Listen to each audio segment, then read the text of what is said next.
tugasnya.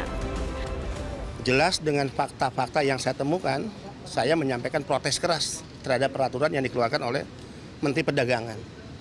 Anda bisa bayangkan, PMI ini adalah anak-anak bangsa yang bekerja ke luar negeri, membantu pemerintah mengurangi angka pengangguran, satu.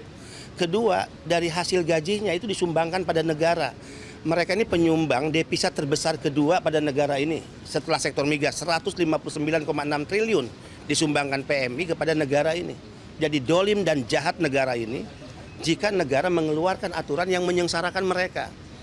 Kita lihat bagaimana makanan dikirim, bagaimana barang-barang, pakaian, ya celana, baju, apapun dikirim oleh PMI dan itu dibeli ya dari uang yang ditabung bertahun-tahun dari hasil keringat dan darah mereka bekerja di luar negeri. Untuk siapa? Untuk dikirim ke ibu bapaknya, kirim ke keluarganya, suaminya, istrinya, anaknya.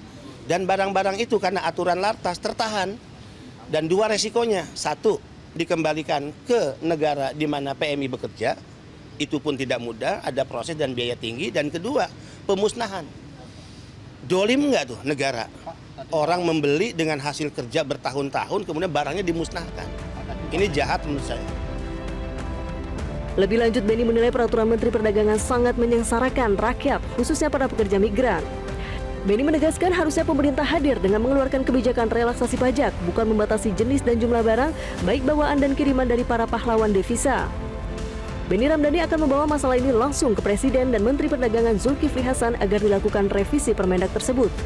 Karena semangat Permendak yang diharapkan BP2MI dan juga PMI sebenarnya adalah batas relaksasi pajak atau pembebasan biaya masuk barang milik pekerja migran Indonesia dan bukan pembatasan atau larangan terbatas atas barang milik pekerja migran Indonesia. Saya akan melaporkan hasil kunjungan ini langsung kepada Bapak Presiden dan dorongannya adalah untuk dilakukan revisi. Kalau Pak Zulkifli Hasan sebagai menteri ya karena kekuasaan ini datang dari rakyat, memiliki rasa kemanusiaan, saya yakin ya beliau mau untuk melakukan revisi. Ini demi siapa? Demi rakyat. Tidak ada kekuasaan yang langgeng dan tidak ada kekuasaan yang datang dari nenek moyang kita, enggak. Ya, saya kepala badan, beliau menteri, kekuasaan ini datang atas ridho Tuhan dan atas kehendak rakyat.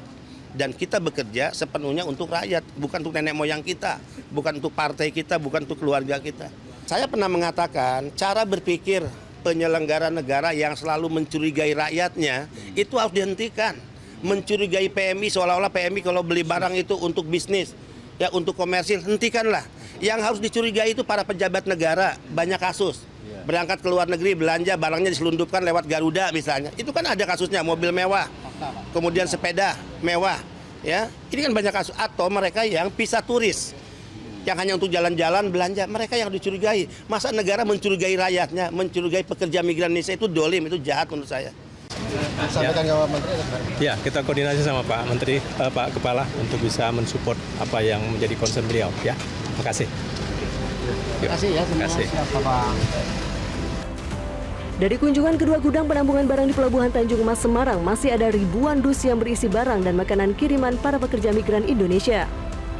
Bahkan sebagian besar terancam untuk dikembalikan ke pemilik barang di negara pengirim atau akan dilakukan pemusnahan. Barang-barang hasil bekerja di luar negeri milik pekerja migran ini rata-rata sudah berbulan-bulan tertahan. Pemerintah diharapkan atas nama kemanusiaan dan keadilan berani mengambil langkah untuk melakukan revisi atas Permendak nomor 36 tahun 2023 dan mengambil langkah segera atas barang-barang PMI yang tertahan untuk segera keluar dari gudang penampungan.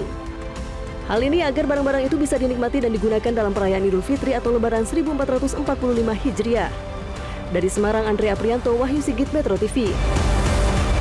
Jelajahi cara baru mendapatkan informasi. Download Metro TV Extend sekarang.